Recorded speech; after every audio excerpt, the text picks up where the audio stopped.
Here we are on day number 18 in Keeping Christmas with Allison Pittman and the devotionals. And the name on this chapter is The Name Upon the Stone. Now, when we last left Scrooge, he was with the Spirit of Christmas Future, and they had just been in the bedroom seeing this dead body. And instead of people weeping or mourning, there is a housekeeper that is taking down the curtains from around the bed in order to sell them and get some money.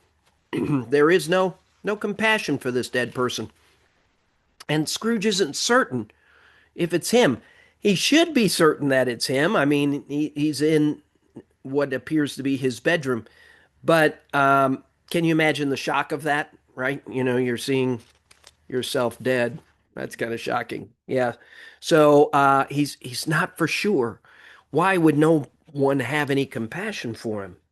So um, Allison Pittman writes that the only emotion felt for this dead man is intense relief on behalf of those who owe him money. But who is he? Scrooge doesn't know it's him.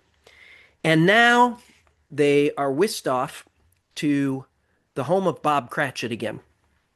And when we were last at Bob Cratchit, it was in present time, and there was joy, even though there wasn't much to eat. There weren't many presents. There wasn't much that these folks had. They were poor, and yet they had this joy at Christmas time.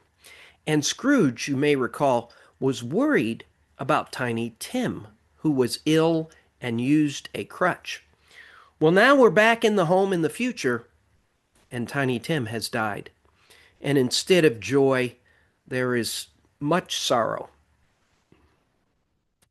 And Mr. Cratchit has gone to the cemetery to visit with Tiny Tim at his grave, and there's just this sadness throughout this time because Tiny Tim is not with them anymore.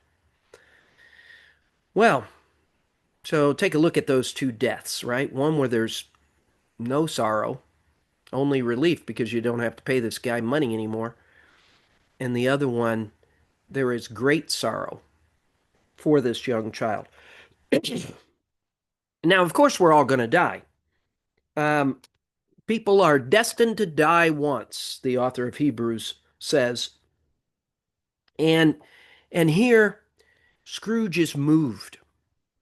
He doesn't want Tiny Tim to die. And he starts begging the spirit, are these the things that will happen, or are they just something that might happen?